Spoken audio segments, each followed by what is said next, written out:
Assalamualaikum warahmatullahi wabarakatuh. Salam bahagia. Izinkan saya pada video kali ini untuk menyampaikan aksi nyata modul 1.1 tentang filosofi pendidikan nasional Ki Hajar Dewantara. Saya Ahmad Hotib, CGP Angkatan 11, Kabupaten Bogor. Selama mengikuti pendidikan guru penggerak pada modul 1.1, saya merasa pembelajaran sebelumnya berpusat pada guru, padahal seharusnya pembelajaran harus berpihak kepada murid. Sehingga akibatnya anak-anak kurang mengeksplor kemampuannya dan tidak memiliki sikap mandiri dan tidak memiliki kebebasan dalam berekspresi. Kemudian saya mencoba untuk belajar mendalami pemikiran Ki Hajar Dewantara bersama fasilitator, pengajar praktik dan teman-teman satu kelas untuk mengeksplorasi dan mengelaborasi pemahaman Ki Hajar Dewantara sehingga saya memiliki pemahaman bagaimana seharusnya pembelajaran dilakukan di kelas. Saya mencoba belajar tentang pemikiran Ki Hajar Dewantara bersama fasilitator, pengajar praktik, dan teman-teman satu kelas untuk mengeksplorasi dan mengelaborasi pemahaman Ki Hajar Dewantara. Apa yang saya dapatkan? Pemikiran Ki Hajar Dewantara menyadarkan saya bahwa menurut Ki Hajar Dewantara, pentingnya memberikan pendidikan yang menuntun dibanding hanya sekedar mengajar saja. Saya harus memberikan contoh teladan yang baik kepada murid dalam pembelajaran. Lalu, ide dan gagasan apa yang muncul selama proses perubahan? Setelah saya mempelajari pemikiran Ki Hajar Dewantara, saya melakukan perubahan metode pembelajaran yang awalnya berpusat kepada guru atau teacher center menjadi pembelajaran yang berpusat kepada siswa atau student center dengan menerapkan nilai-nilai kolaboratif, aktif, mandiri, dan berani. Selanjutnya saya melakukan perencanaan, berdiskusi bersama komunitas belajar, sesama guru PABP pada komunitas belajar rumpun mata pelajaran umum. Setelah itu saya melakukan rencana pembelajaran. Saya membuat rencana pembelajaran PABP kelas 10, elemen Al-Quran.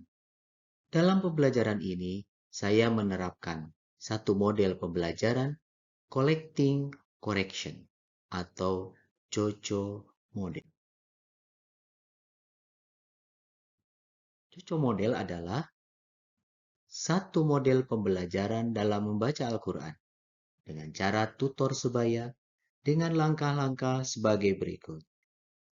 Pertama, guru menunjuk 6 orang anak yang sudah fasih dalam membaca Al-Quran, yang kemudian disebut dengan tim expert. Tahap kedua, siswa dikelompokkan menjadi 6 kelompok. Masing-masing kelompok dipimpin oleh satu orang dari tim expert tersebut.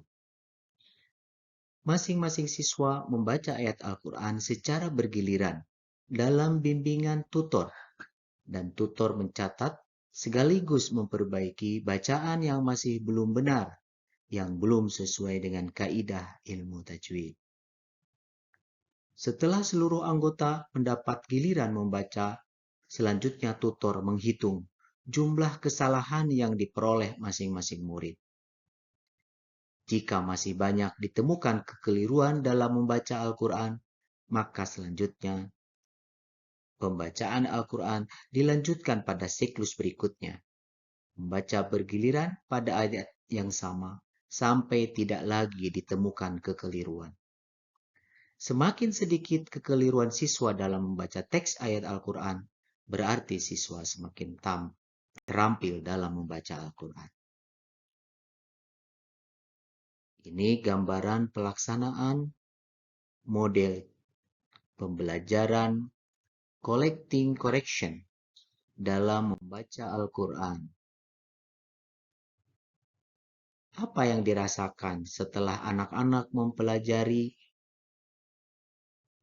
cara membaca Al-Quran dengan pendekatan Coco approach atau model Coco tadi?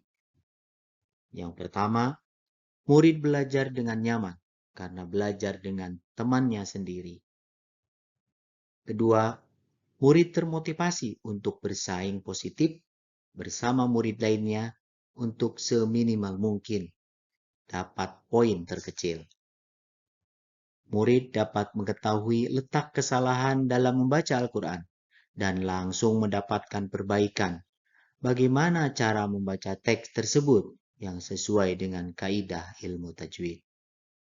Tentunya belajar menyenangkan dalam kelompok kecil. Bagaimana mengoneksikan cara pembelajaran tadi dengan pemikiran Ki Hajar Dewantara? Pembelajaran elemen Al-Quran, khususnya pada kompetensi murid dalam membaca ayat-ayat suci Al-Quran dengan model Coco, lebih kepada merealisasikan pemikiran Ki Hajar Dewantara pada domain pembelajaran berpihak kepada anak, di mana pembelajaran dilaksanakan sesuai dengan tahap kemampuan peserta. Demikian persembahan aksi nyata modul 1.1. Semoga bermanfaat. Wassalamualaikum warahmatullahi wabarakatuh.